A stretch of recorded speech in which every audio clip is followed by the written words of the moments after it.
In our previous conversations, we focused on the lived experience in the foster system. But what happens when we start to zoom out? What's going on one level up? In other words, what role do states play in supporting young people in foster care? Elected state officials and state education agency leaders are two roles that are part of the complex fabric of the foster care system. Today, we're talking to one of each to help us begin to demystify the role of the state.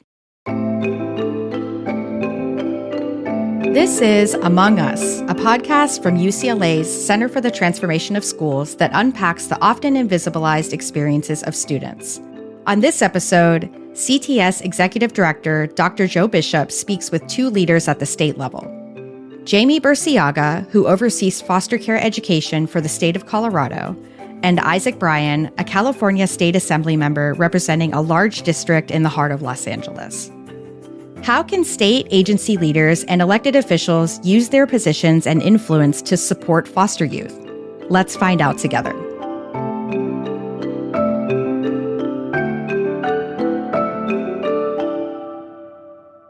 Jamie has been supporting foster youth at the state level for over a decade. She's currently the Colorado State Coordinator for Foster Care Education. She oversees a program that supports youth experiencing homelessness, foster youth, and migrant youth.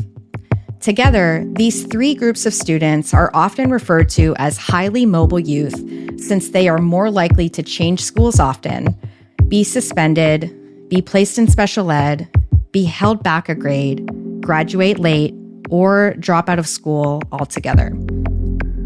We'll turn now to Dr. Bishop's conversation with Jamie to learn more about what's happening with foster youth education in Colorado. All right, Jamie, tell us about your role in Colorado and tell us, how did you end up in the space? Because we've had a conversation in other episodes around who is responsible for young people who have been in the foster system. It's not just a philosophical question, but a question I think we're trying to get to.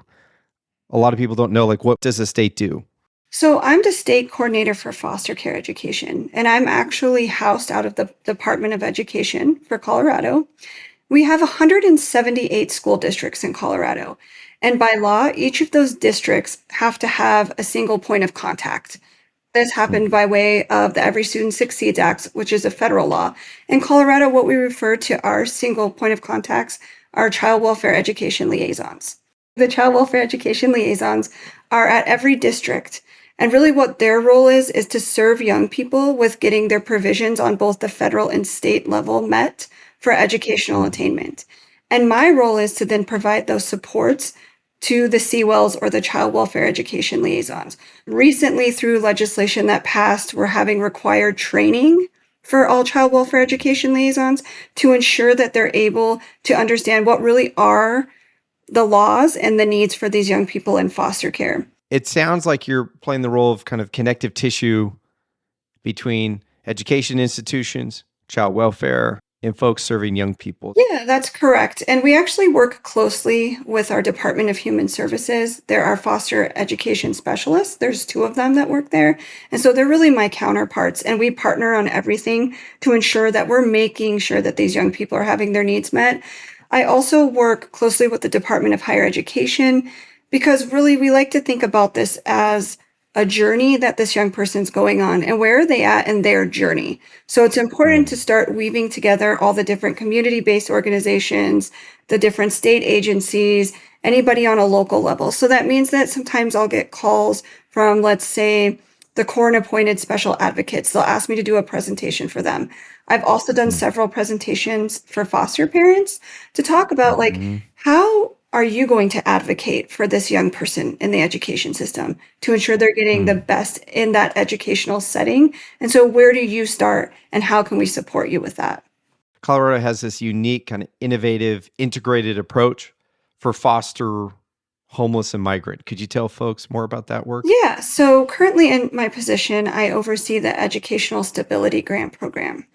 And the Educational Stability Grant Program was brought forth in the general legislation in 2018 in that session. So what it is a grant that was initially they were looking at really serving foster with this grant, but then they started looking at other populations. And so that would be youth experiencing homelessness and migrant youth. And the migrant youth are youth whose families or themselves have worked in the agricultural industry. And really what they're looking at is removing barriers to educational attainment. But the reason why we were really looking at these three populations is as we start looking at what are some of the barriers or what are some of the trends, they were really aligning with one another as far as like they have high dropout rates, low graduation rates. Also looking at like grade promotion, what did that look like? And so that's why we decided to create this grant that would serve these three populations. So currently in Colorado, we're on our second 3-year cohort, and we serve about 9 grantees with this grant. And really what we look at is timely grade promotion. We look at decreasing the dropout rate. We look at increasing the graduation rate, but there's a big social emotional component to this grant as we think about serving what we refer to these three populations as highly mobile students in Colorado. What are you learning through this partnership with these 9 districts? It works well when you allow it to take place on a local level. And what I mean by that is Colorado is very geographically diverse. And so things look different at each different location. So for instance, in Greeley, Colorado, the way that they go about serving these three populations is through a family resource model. So everything is centered in that family resource center, and all of the professionals and the systems that are supporting these three populations come out of that resource center. And then some of our grantees, we see an interventionist model that really, really helps. So this interventionist is in the field, on the ground, meeting with families, support systems, and the students in person. What challenges are you seeing in Colorado and at the state level do you think folks need to know about or to put on their radar? I mean, I think sometimes what we lean towards is like money is going to solve all problems, but that's not exactly the case. I think it's more of understanding the mentorship role. And my biggest thing is like connectivity within all the different systems that this young person is interacting with. Because if you can have these touch points and you're working together as a community, you can help move this young person through. What I will tell you is in Colorado, they just passed Senate Bill 22008, and it's around tuition and fee waivers for public education for post-secondary institutions. So it doesn't include the private, but it is for public institutions. And it's the last dollar in, but it does help after the young person's applied for the free application for federal student aid, after they've seen if they're eligible for the education training voucher program and things of that nature. What I will say is that it can be really hard because there's limits on everything. Why do we set these dates or times in which we cut all ties of support for young people who haven't had support most of their life, academically, socially, you name it? That I'm not really sure of, because we do know a lot when we think in terms of like even graduation rate. We see increases in graduation rate with our young people in foster care if they have that 5-year window to go ahead and graduate from secondary. And sometimes it's 6 years. And so I think it just depends on what's really happening at a local level in your state and how things are being impacted. And again, it's always looking at these different buckets of funding. And sometimes that's the consideration as well. No, absolutely. And it sounds like flexibility is really critical and a focus, right? Yeah. I mean, with the understanding that a lot of young people have been impacted with trauma, they're impacted with high mobility, like their day-to-day lives.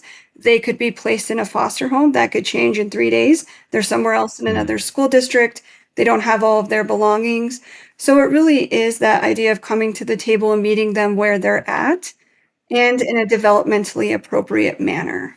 When you think about an appropriate manner and appropriate support, what do listeners need to kind of understand about the role of geography and mobility and stability and transportation and kind of the world in which you live, in which you're trying to get services to young people and to make their life a little more seamless? With geography, like a lot of our small rural communities, they don't have the same resources that we would have like urban or in the city. So that's number one. That can really impact transportation because there's not a lot of, let's say, transportation providers in that rural area. And really, the goal around transportation for youth in foster care is that so that they can remain in their school of origin. Because what we know about multiple school moves, it's very disruptive. It is not stable for that young person. It impacts not just their personal life, education, and many other things. So what struck me in a visit to Colorado was how different agencies and educators were working together. What examples of partnerships are really giving you hope that you're going to change the trajectory for young people who've been in the foster system in Colorado? Yeah, so one bright spot that you were able to be a part of, and something that we've really been focused on, and not just for foster, but for highly mobile in general, is our regional collaborative conversations. So as you mentioned, it's really important as you think about as a community to bring all of these different resources together, right? It's not just child welfare. It's not just educators in the district and administrators. It really matters to have those community resources and partnerships. So what we've been doing in the state of Colorado in different regions is we hold regional collaborative conversations. And as a state, we're really there just to kind of support with the planning process, but we really leave it to that region to talk about what they want on their agenda, who should be at the table, but it really serves as a day for networking. And I've seen some really wonderful aha moments at these times where there'll be somebody who really has been focused on housing, like housing young people in foster, youth experiencing homelessness, youth in the migrant education program. And they'll say, oh, well, I've been using these specific housing vouchers, which could actually be stretched in a different area or used for something else. And someone will be at the table and say, well, actually, I can help out with that. And so when I see these things in motion, it really gives me hope. Again, after having a shared position, I'm really somebody who just believes in involving all these systems and really lifting that young person up where they're at in their journey. Because we can all say, this is where I think you should be. This is what I think should be happening. But really, it's listening to that young person, finding where they're at and finding those resources. And so if we have communities that are going to come together, have these conversations and continue the work, I think we have a better chance of supporting young people in foster, but highly mobile as well. That's powerful. And I remember a student, I think a foster liaison had made it possible for him to get a guitar. They had to figure out creatively like how to fund the guitar, how to bring it to him. And he ended up getting a scholarship at CU Boulder, and he was a music major.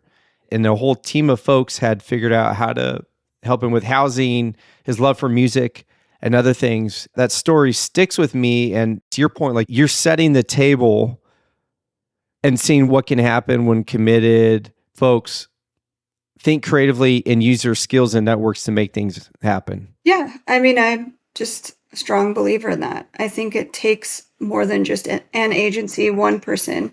It takes several trusted adults, mentors to come to the table and support young people. And it's funny that you mentioned that story because we were just on a call yesterday and we got an update on that young person and he's doing wonderful. Like everything's going great. And so again, I think if we start thinking about it as like, yes, there's services that have to be provided to a young person. Also, what does that mean in an educational setting? And who are the players that support that? Who are the people that we need to weave into this journey to really support this young person through whatever they see as their success? Not us necessarily saying this is what success is, but what they feel is their success and what resonates and what's important. And that takes some humility in knowing that you don't always have the answer of what success looks like for every person, right? What's the one thing, Jamie, you want listeners to take away from our conversation today? I think it's really important of having that relationship building, looking at resources, but looking at the big picture as a whole, and then taking into consideration, yes, there's services, like we want to be service oriented, but also what does that mean in an educational setting? And then furthermore, how do we meet that young person where they're at in that journey and lift all of these things up and support them along that way to provide impact and stability. Thank you, Jamie. Thank you. Jamie just described the inner workings of foster care support at the state and regional levels and how this support trickles down to reach individual students through liaisons working at the school district level. Coming up, a young assembly member who grew up in foster care and has dedicated his career as an elected official to balancing the scales of the systems that let too many folks fall through the cracks. Assemblymember Isaac Bryan is joining us next. The UCLA Center for the Transformation of Schools partners with the education ecosystem to change school systems through research, practice, and policy to support more equitable outcomes for historically underserved students. We'd love to keep the conversation going with you. You can reach us at ctschools@ucla.edu. Among Us is sponsored by the Stewart Foundation, a family foundation dedicated to improving life outcomes for young people through education.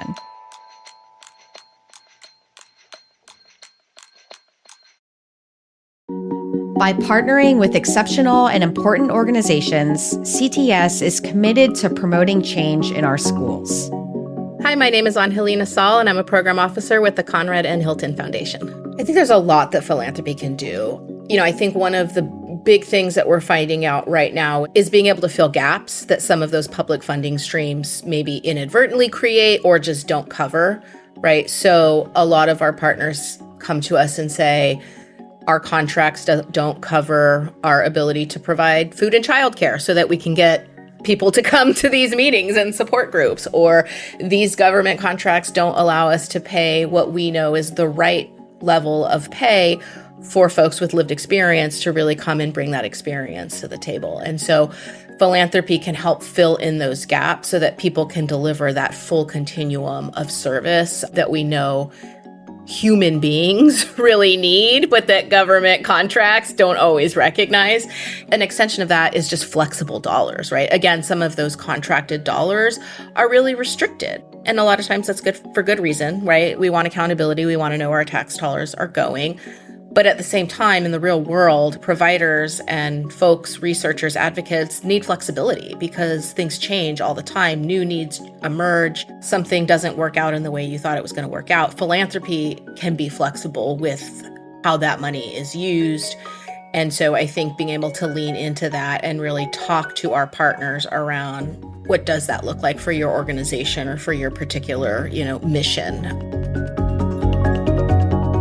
The Conrad N. Hilton Foundation is a financial supporter of the UCLA Center for the Transformation of Schools.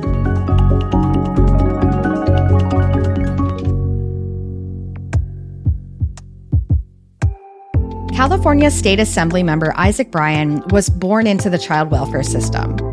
Although his experience in his adopted home was a positive one, Isaac got a firsthand look into the inner workings of the system.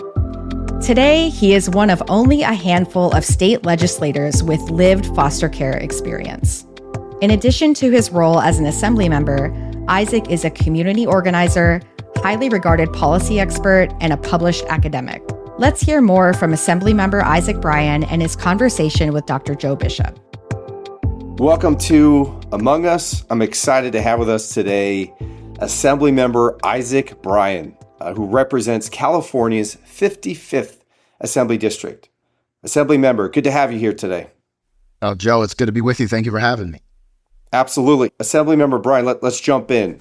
You've been a busy man since you entered the California legislature. You were busy before then. Folks identify you as a champion for racial justice, a champion for transformative change to the child welfare system, to the justice system. Why do you do this work? I do this work because, growing up and experiencing life and seeing life around me, I've recognized that there are a lot of systems that let folks fall through the cracks, and systems that exacerbate harm and areas of opportunity and second chances, sometimes first chances, are not always ubiquitous and spread out throughout community. And so I see my role as a legislator to kind of balance those scales, to provide equity and opportunity in places that it hasn't been before, and to make sure that government institutions and civic institutions aren't exacerbating the harm. This podcast is about the foster system specifically. So tell us about your history. Bring us back to Dallas, Texas, the start of Isaac Bryan's life. Yeah, it's Dallas, Texas. It's the early 90s. I was born to a teenage mother. She survived a sexual assault. She got pregnant. She couldn't keep me. She lived in deep poverty, product of divorced parents, heavy substance abuse in the home, tremendous struggle. She gave me up at birth. I went to a temporary foster home as an infant and then was adopted in my second home. Family that adopted me, the Bryan family, did foster care for 26 years, my entire childhood, all the way up until I left the home. I had foster siblings, and over the years, they adopted 9 of us. So I actually wasn't the first one they adopted. I am number 4. Wow. And then they had 4 biological children as well. And so all in total, 9 adopted, 4 biological children. There are 13 children. I have 12 siblings. We are a family of 15. And I've had hundreds of foster siblings throughout the years in multiple different states. Got out to California when I was in 6th grade. And we continued to serve as a foster family here. In fact, one of my younger brothers, born in Southern California. We all have a similar intersection that landed us in the Bryan home. But I also had many foster siblings who came and left. Not everybody was adopted. And so you really get to see all of the ins and outs of the systems. You get to see how children come to contact with the system. I had foster siblings in their teenage years. I had infant foster siblings. I had sibling group foster siblings. My mother, she insisted on always taking the hardest cases. From special needs to deep trauma. She wanted to make sure that our house was a safe place for you to come and to grow. So when we showed up at your elementary school or your middle school, we ran deep. The Bryan family ran deep.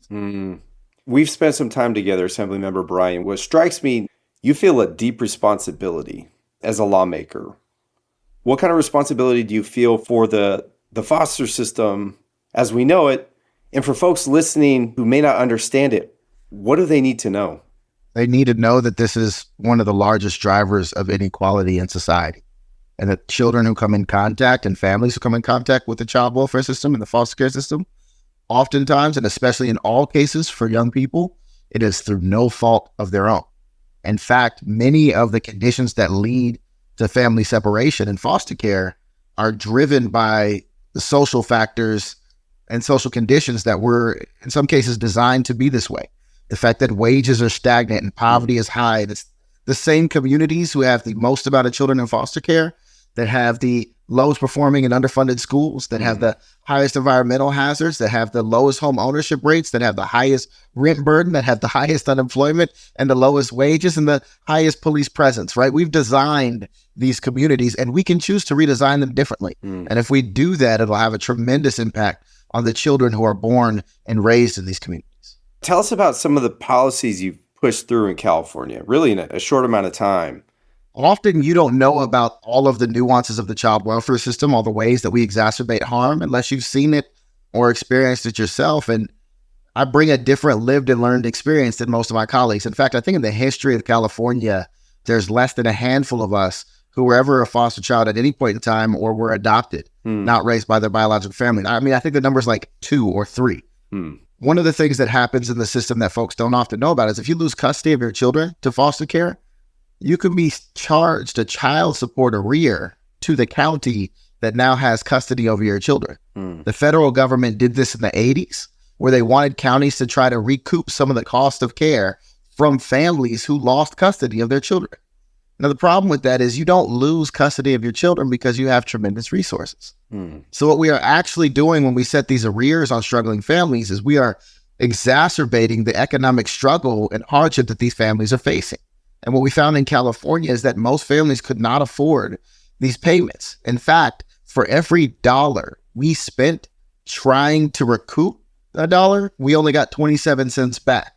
So it's government inefficient. We wasted 73 cents every time we went after a poor family for these resources. So what I did is I wrote a bill that said, we can't do this anymore. That we don't charge struggling parents for their children's time in foster care. And if we don't do it, we'll save money going forward. We passed that bill 2 years ago. The state of California stopped charging child support arrears to families who had lost custody of their children. And then the federal government changed the rules for the rest of the country after what we did in California. Hey, we just shouldn't do this. Now, the next year we came back and we thought about, what about all of the outstanding debt? There's about $400 million outstanding that is on top of families that if they don't make their payments, they can be hit with a 10% interest charge from the state. They can have their credit ruined, make it harder to get a home, harder to get a car, harder to build your life. So we wrote a bill to clear that backlog. In writing that bill, the Department of Social Services in the state of California, unilaterally through executive action decided, you know what, we'll just go ahead and clear that debt. Wow. So we cleared $400 million in outstanding debt this past year. Those are just a couple examples of the things that we're doing at the state level that we've done in our short time. We've got many more things to do. We've got 3 or 4, maybe 5 bills this year that we're going to introduce to try to make the system a bit more equitable, a bit more fair, a bit more full of opportunity. So could you give us a sneak preview? I know you love policy. I know you love research. I know you could go on, but just some high-level summaries. I'll give you 2 real fast ones. One, there are some counties in California that have very low family placement rates relative to others. The state average is about a 35% placement rate. We've got some counties that do 20% or less. We've got others that do better than the national average. So we're going to force counties to collaborate and share best practices. That's low-hanging fruit. We should be doing that already. If I have to write a law to make you meet with your counterparts that are in higher-performing counties, then that's just what we're going to do. The other one is a bill we passed out last year that the governor vetoed, and I think he just made a tremendous mistake. I don't think he knew exactly what he was doing on this one, and I think it's because there was a big budget crisis coming, but when it comes to our foster youth, those are just resources we need to spend. Basically, if your parents pass away, anybody, you're due survivor benefits from the federal government. They pay into Social Security. They don't withdraw that money. That money goes to their surviving next of kin, their children, in many instances. For children in foster care whose parents have passed away, the counties in California are applying for that money on their behalf. And you already know how the story ends, right? Yep. And then they are pocketing it. And then it's going into the black hole of county budgeting. And it's not going into high interest savings accounts or trusts or any kind of financial support specifically set aside for the young people who lost their parents. It's just incorporated into the whole system. And that's wrong. There's other states who do it different, who do it better. Maryland, New Mexico, Texas has introduced legislation. There's federal conversations about doing this. California had an opportunity to change this practice last year, and we didn't. And so we're bringing it back this year because we think that was a mistake, and we've got to get this right. I hear you talking about this upstream work that has to happen and also a redemptive kind of policy strategy to get money back into the hands of folks where it belongs. You've been outspoken about changes to the justice system. We know that young people who've been in the foster system are overrepresented in justice settings and are disproportionately Black and brown youth. I'm curious, for the young people who are currently detained, what do you think we need to do now to ensure not only do they leave the system, but they can live a healthy, meaningful life moving forward? The first thing we've got to do is we've got to make sure that we always see these young people, that we uplift them, that we recognize them, and that we call out the systemic injustices that have led to the conditions and behavior decisions that they've made that have led to the juvenile justice system, right? I fervently believe that when you are a young person, when you are a child, none of us are making our best decision-making, right? But for some, it's lessons learned, it's struggles of youth, and for others, it is life-defining in a very stigmatizing, harmful, and at times lethal way. And in our juvenile justice system here in LA County, we spend $240,000 per young person per year to keep you in a cage. What if we thought about how to better spend that $250,000 to improve the conditions of life for you, right? To help build the opportunity structures that lead from you leaving the juvenile justice system and finding pathways to college. And so we've invested resources in the Urban Scholars Program, in the UCs, in Project Rebounds and the CSUs, the Rising Scholars Programs, the community college. In fact, one of the first piece of legislation that I did, we put $30 million aside for youth who were in the community college system that were justice impacted or former foster youth who were studying to learn a trade that would lead to gainful employment. I wanted to pay you a livable wage for every hour that you're in school, because we know that oftentimes students drop out of the community colleges before they can complete their full apprenticeships and their skills training because they can't afford to live. Right. So why don't we help you live as you're working your way towards gainful employment? So that's something we did in my first year, but it's not nearly enough. We've got to do more. And it starts for our youth, and it starts at first contact with the system, and it starts in some cases, like myself, at birth, where the odds are stacked against you. And unless folks intervene, unless systems intervene, the outcomes are relatively predictable. Absolutely. And when you think about the systems, who is responsible? Dr. Howard, Dr. James, and I had this conversation with Geneva Sum and others, like, who is going to take responsibility for our young people?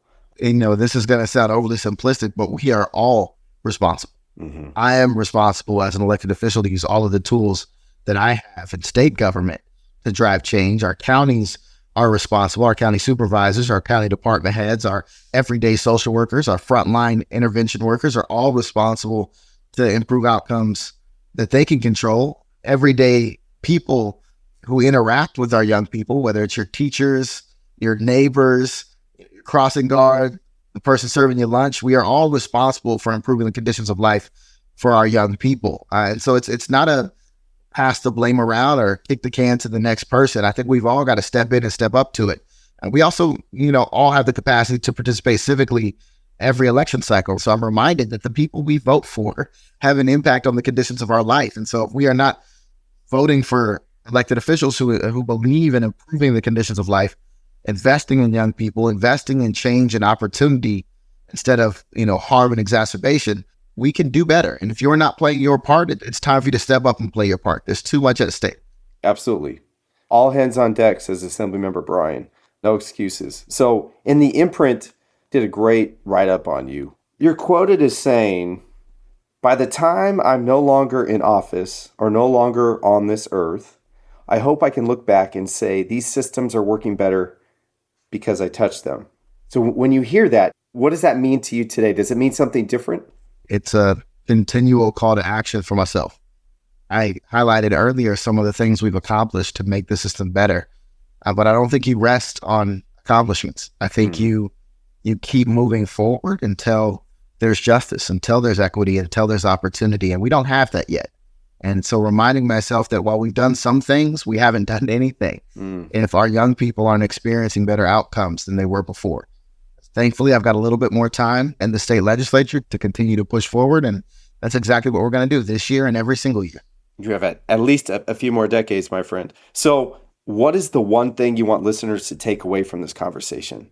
I want listeners to know that the youth who are struggling in our schools, the youth who are struggling to get employed, the youth who are incarcerated, the youth in the child welfare system are more than redeemable. We have let them down. We have let them down for so long that we don't even recognize it. And we have a responsibility and we have an opportunity to change those conditions, to improve outcomes, and to create a society that truly allows for everybody to have the opportunity to thrive. And those are the things that we pat ourselves on the back for now, but we haven't actually realized it. But we can. And so for everyone who's listening to this, who's engaging in this conversation, play your part. Whether it's just interacting with young people, whether it's mentorship, whether you work in an occupation that allows you to have a direct impact on a child's education or outcomes, whether you're a social worker with a caseload that's way too heavy, but you treat every young person like they matter because they do, play your part. We can all move together. And if we do that, we'll have a better society, we'll have better outcomes, and we'll have something to truly be proud of. Isaac urges us to think about how we can reinvest that $240,000 per year. We call that the upstream approach. We proactively invest in these students' lives so they never encounter the justice system in the first place. Isaac pointed out some specific programs at California colleges, like the Urban Scholars Program, Project Rebound, and Rising Scholars. We'll link to more information about these programs in the show notes. But for those of you who don't have a direct role within the system, there are still ways to have an impact. Do you own a business? Maybe there are job opportunities that you can create for a young person with a background of foster care, homelessness, or carceral involvement. Can you become a mentor for youth with some of these life experiences? Just one caring, invested adult can make all the difference for a young person. Assemblymember Bryan also reminds each and every one of us the importance of participating in our democratic right to vote. He urges us to elect representatives that are invested in change and opportunity for young people instead of perpetuating harm.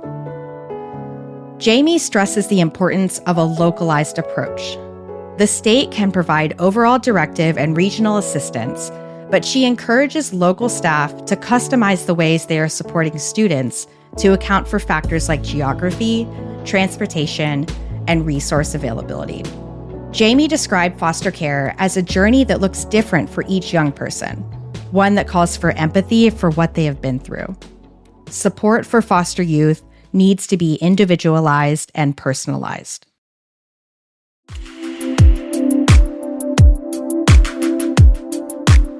This is Among Us. Thanks for listening. I'm your host, Geneva Sum. Among Us is a podcast by the Center for the Transformation of Schools in the School of Education and Information Studies at UCLA. Caitlin McAloon is the production coordinator. Elizabeth Wyndham is the supervising producer, and Julia Wyndham is the editor. The senior producer is Jay Woodward. Our theme music is Pillar by Shimmer. For more information about this week's episode, go to transformschools.ucla.edu. You can find all of our links in our show notes. If you have any questions or feedback for us, email us at ctschools@ucla.edu. And please follow, rate, and review on Apple Podcasts, Spotify, or YouTube. Among Us is produced by Windhaven Productions and Blue Jay Atlantic.